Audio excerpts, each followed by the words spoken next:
Arne Slot is like Federico Chiesa's personal Grinch, and they are currently on pace for 4 points. The easiest goal you will ever see in the Premier League. Origi's definitely got one. Right, hello everybody, welcome back to The Golden Sky. I'm Tom. Today it is the match preview for Liverpool against Wolves in the Premier League, back after Christmas. I hope you all had a great Christmas.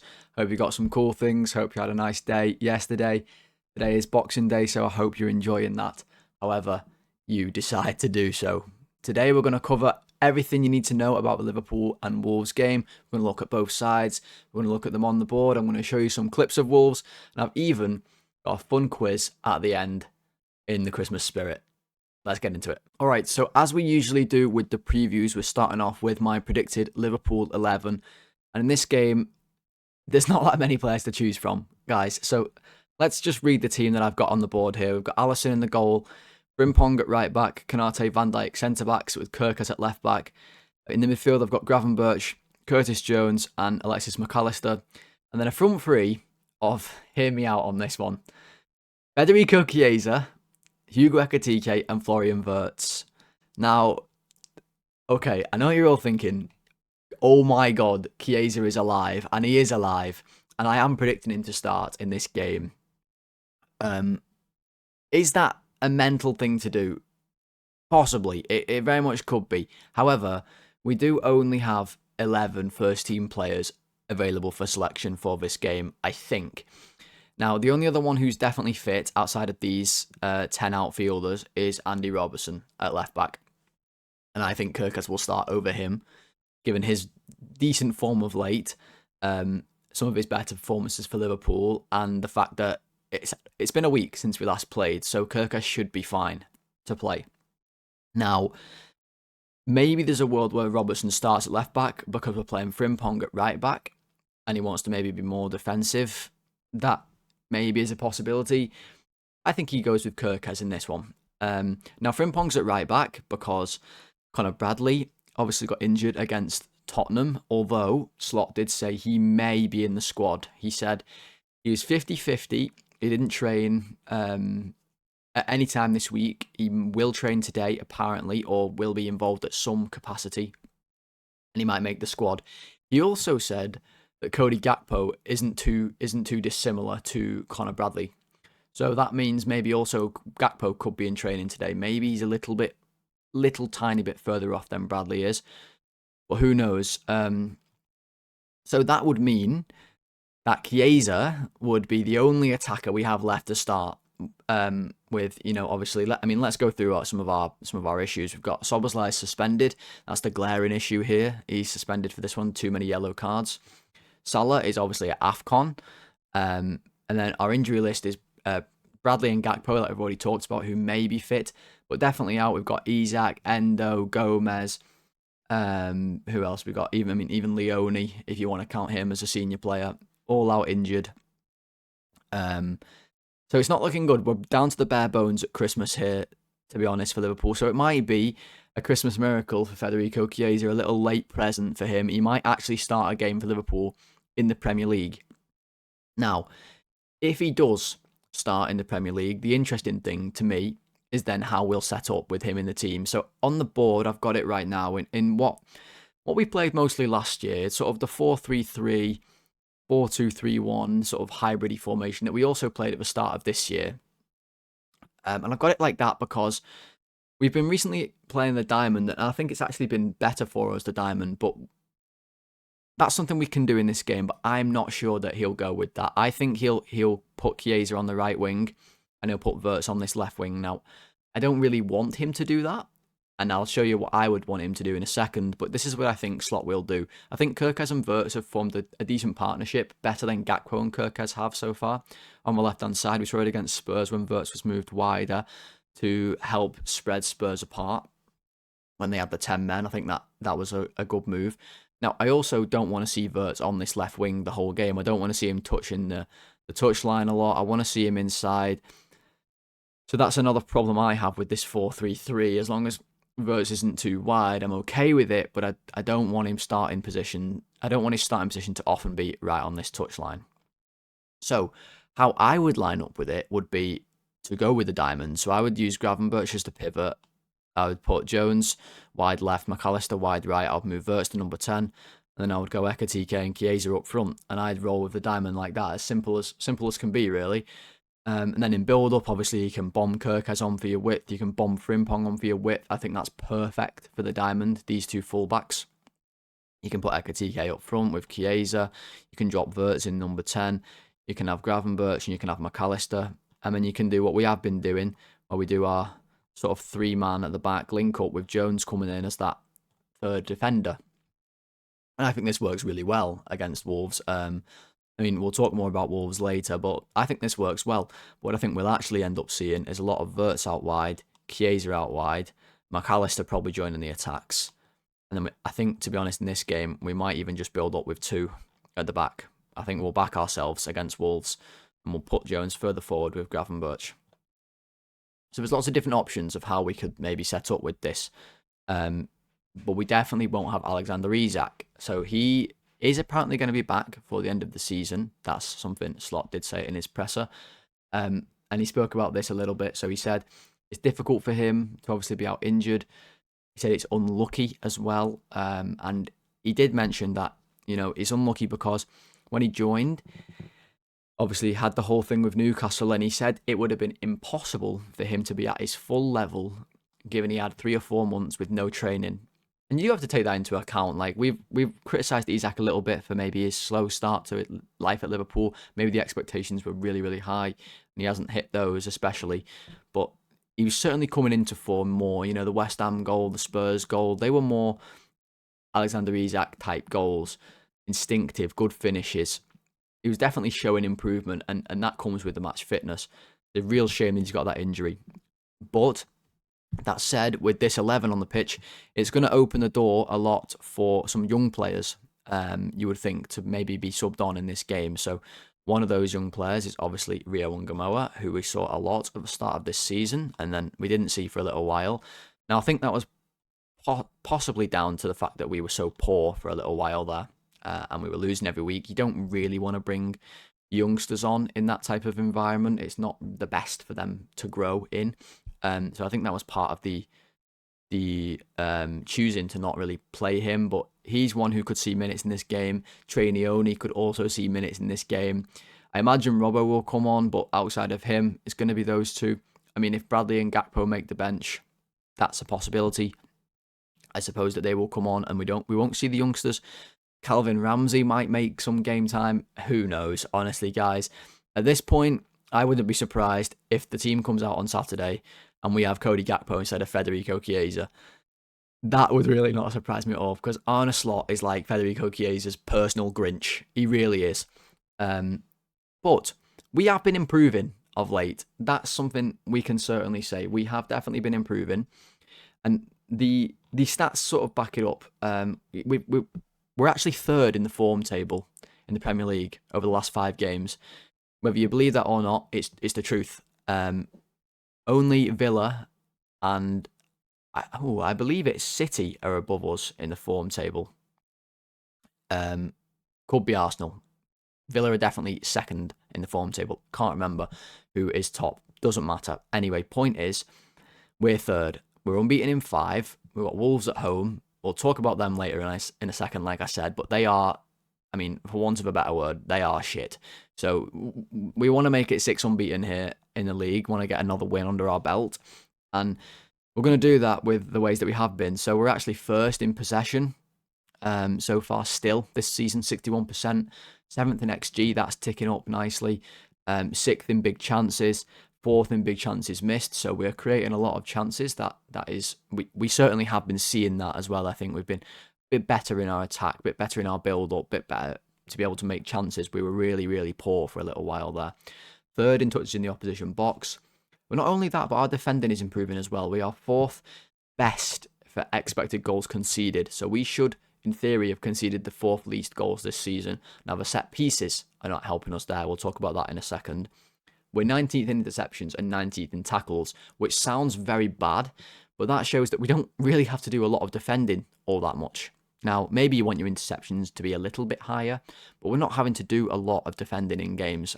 We're controlling games on the ball, we're creating chances, we're actually scoring a lot of chances. We're also missing a lot, but we're creating a lot, so naturally you're going to miss a lot more than teams who aren't.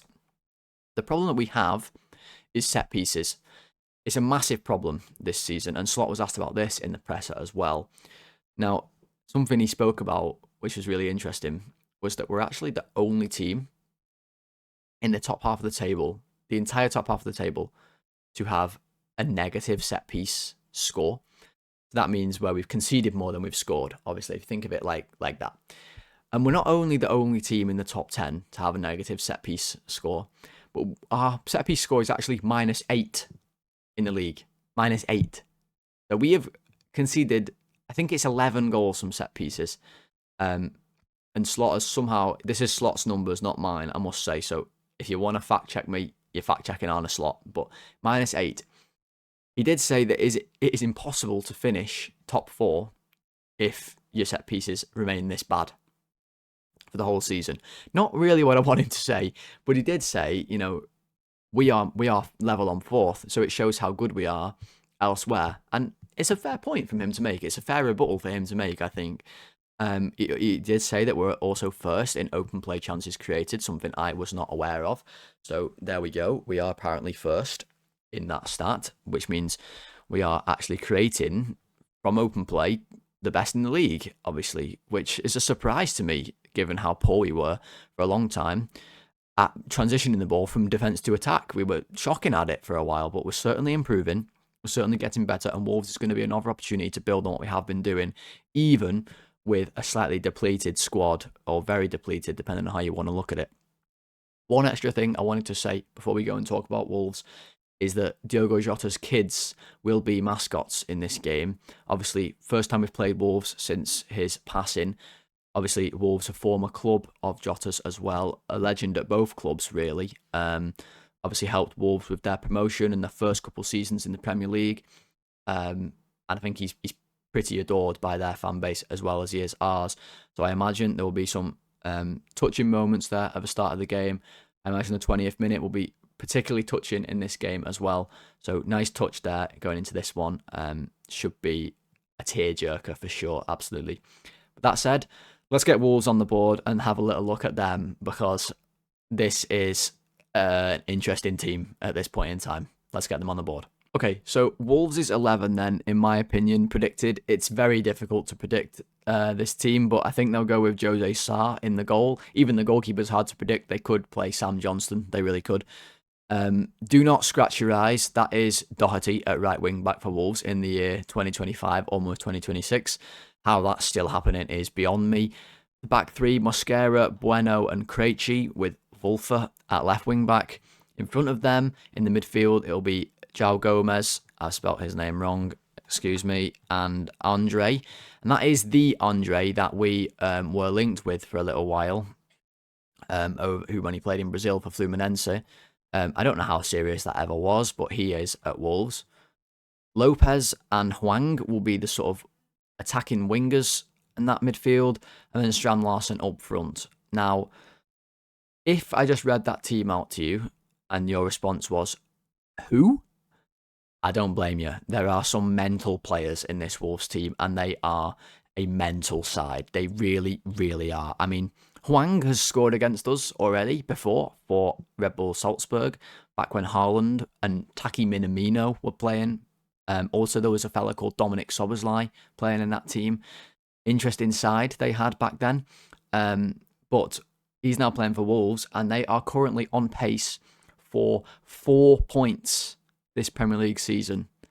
4. We're nearly halfway through the season. They are on 2 points. They are yet to win. They have got 2 draws, obviously. Derby have the worst Premier League season in history, as many of you probably know. I think it was 2007, 2008 they set that.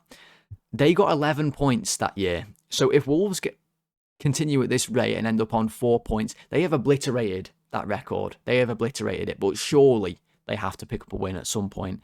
That would mean a winless season if they ended up on 4 points from this point. Surely they will pick up a win. Hopefully it's not this game.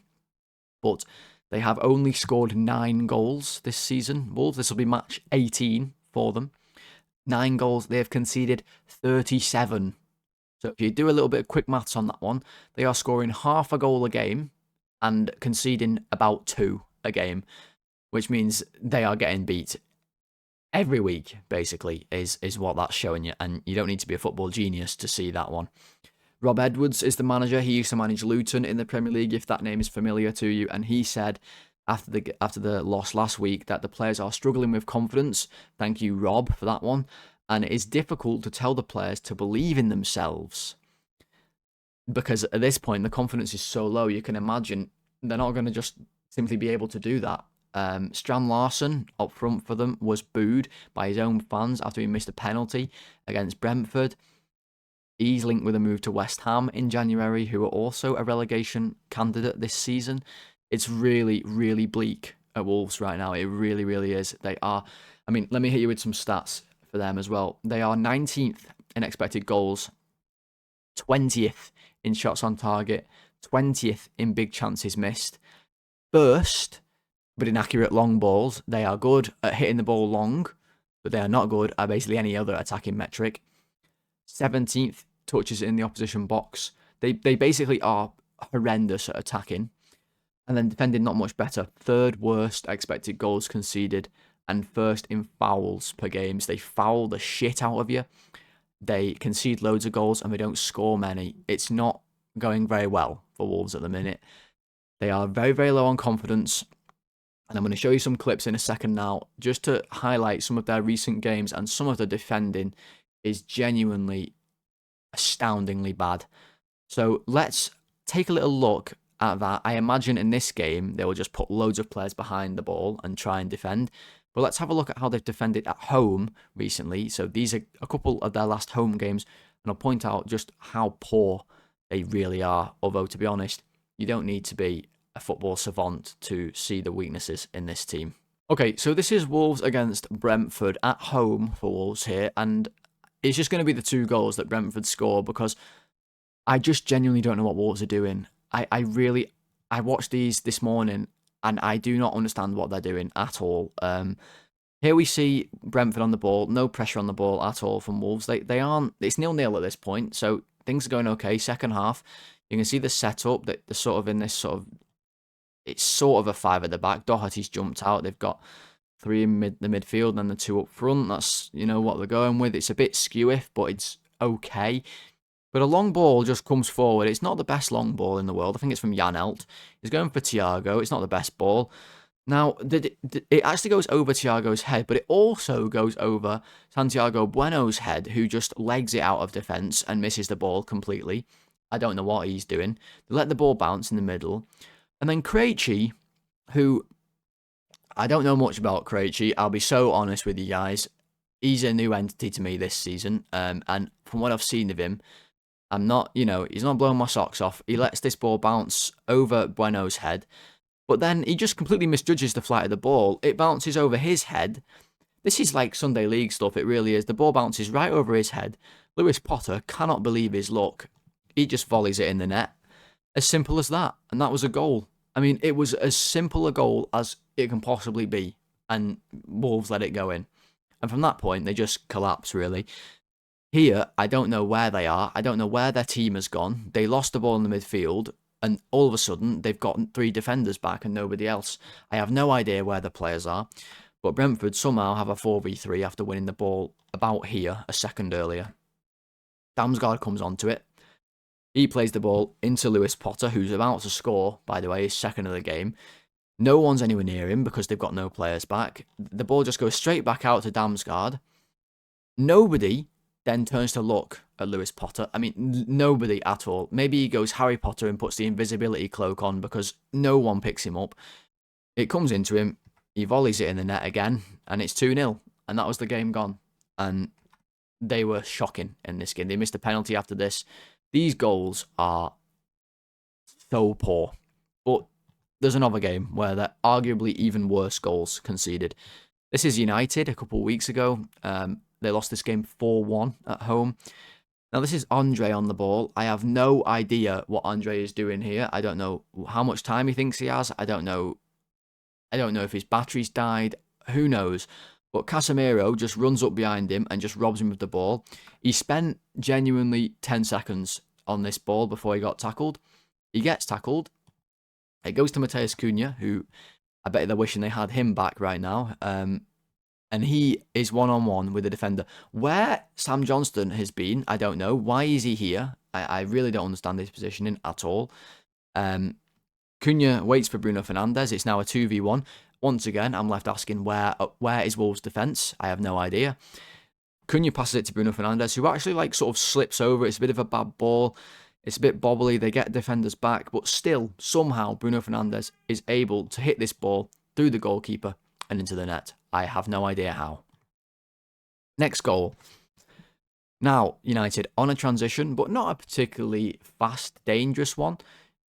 Wolves should have players back, but they just don't. I just don't know where their team is.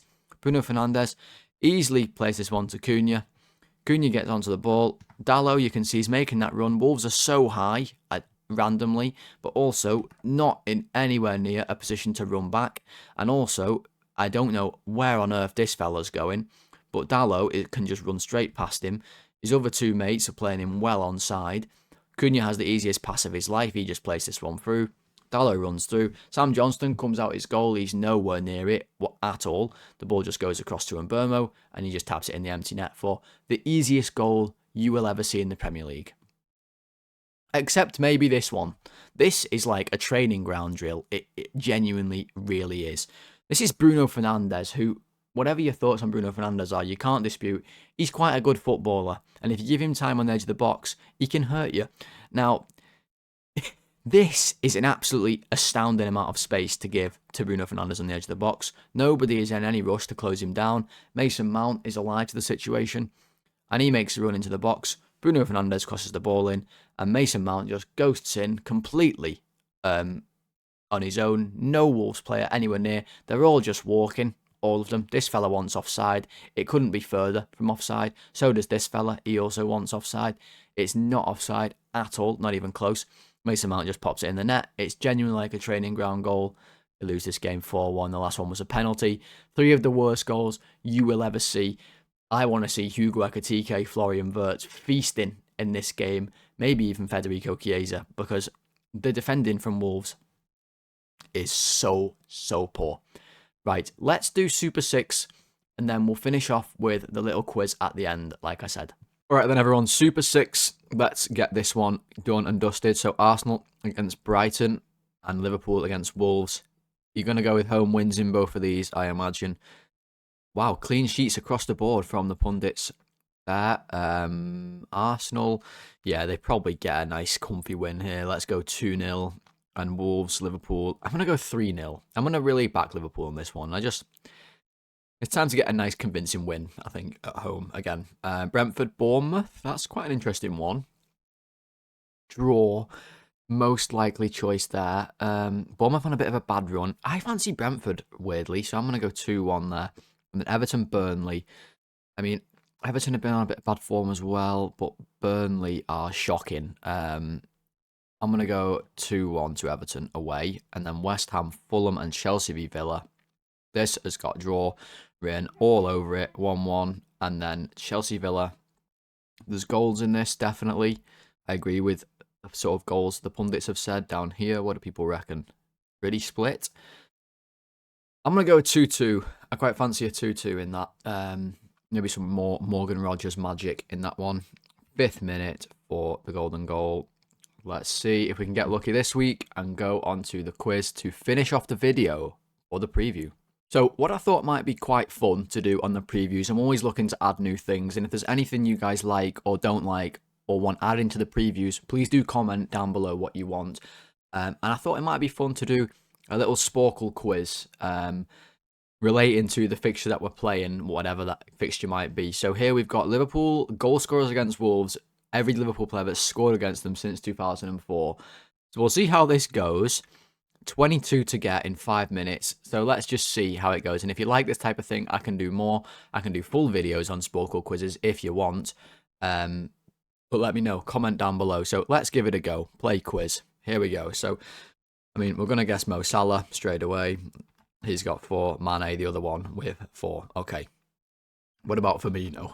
Is he on there? He is. Gerrard's surely on here. He got 1. Who's that one with 3 then? Could it be... Is Torres on here? Yeah, 2011 with 2. Random name coming to my head. Juve. I don't know why, but there we go. Emre Can randomly. Gakpo, has he got any? No. Shaqiri, did he get any when he was with us? He didn't. 2012 and around that time. What about Barini? No. Did Ricky Lambert ever get any? No. Balotelli? Surely not. Thinking around that era. Alonso? No. Not going well so far, is it really? Riera? No. Random shout, Jermaine Pennant? No. Crouch? No. Kaut? There we go, we finally get 1. What about Lallana? No to him. Sturridge, he's surely got... No. Sturridge never scored. Suarez? There we go. Suarez got 1. What about Andy Carroll? Oops, excuse me. Andy Carroll with 2 R's and 2 L's. He did get 1. Okay. There's some recently in 2023. What about Jota? Did he get any? He did. Nunez, did he ever get some? He did. Origi's definitely got 1. There he is. Of course, it's Div with 3. Of course it is. Couple in 2020. Who was playing for us in 2020? What about Henderson? Oh, he got 1. Fabinho, did he ever get 1? I'm just thinking of our team back then. Wijnaldum, maybe? Did he ever get any? He did. Who else was playing for us in that sort of era? What about Nat Phillips? No. Joel Matip. There we go. Van Dijk scored against Leeds, against Wolves as well. Definitely, I remember that one in 2018. That was from a free kick. He tapped it in. 2004 is going to be hard. Barosh is around then. I think Garcia wasn't quite there. I think he was 2005. He joined. That's going to be hard. That's probably my weakest time for Liverpool knowledge, is the early 2000s. That was when I was born. Tend to know more about even more in the past. 23. Who scored for us in 2023? Do I know? On 2022. Did Trent ever get any? Against Wolves? No. What Robertson, did he ever? He did get 1 in 2022. Wow, okay. What I am just now realising is that this quiz is slightly out of date because Joel Kwanzaa definitely scored against Wolves and he's not on it, and there's no 2024 onwards. So 2023 could be Harvey Elliott, perhaps. Yes, it is. Which just leaves really the weak points. I mean, 2004 is definitely the weak points. I can maybe get the 9, 11, 12. We were bad in that era. Very bad. What about a rogue shout of Yossi Ben... How do I even spell his name? Yossi Benayoun. Yes. Yossi Benayoun did get 1. Okay. I've tried Riera. A random one. Like, Voronin didn't ever score. No, he didn't. Craig Bellamy did score. That's good. Can I get that 2011 one? I tried Ngog. Who else was playing for... Oh, what about Maxi Rodriguez? No, that was when Dalglish took over. He was banging him in. Oh, and if I can spell his name. There we go. Raul Morelos. That's a good pull. 2 to go. Can I get any of them? 2004. Oh, who the hell? Danny Murphy, maybe? Was he still playing in that time? No. I think he'd probably gone by then. What about Hippier? Yes, Hippier. And the last one, I'm going to run out of time. But 21 I'll take. I do not know who that last one is. Bruno Cheyrou. I would not have got Bruno Cheyrou. I'll be so honest with you. I don't remember him one bit. I'll take that though. 21 out of 22, even if it's not as up to date as it could be. Let me know if you enjoyed this type of thing. We can maybe do more. But yes, Sporcle Quiz in the books. Alright guys, that is going to do it for the match preview, Liverpool against Wolves. I hope that we've covered everything you could have possibly wanted to know about this game. And also had a little bit of fun there at the end. So if you did enjoy that, please do leave a like on the video and comment away letting me know what you enjoyed in the preview, and if you want anything else adding to the preview as well in future going forward you'd like to see. Guys, we're trying to get to 500 subscribers, so if you can click subscribe, if you are new around here and you did enjoy today, please do click subscribe, help me get closer to that 500 mark, and we're trying to get 30 likes on every video, I should have said as well, so click that like button. Podcast listeners, thank you for listening. Leave a 5-star rating and review, and follow the show on your platform of choice. I'll be back tomorrow with the ratings for this game. Until then, enjoy Boxing Day, enjoy the rest of whatever Christmas snacks you're still eating from yesterday. Hope you all had a good one. Enjoy the holidays. Speak to you all very soon. Goodbye.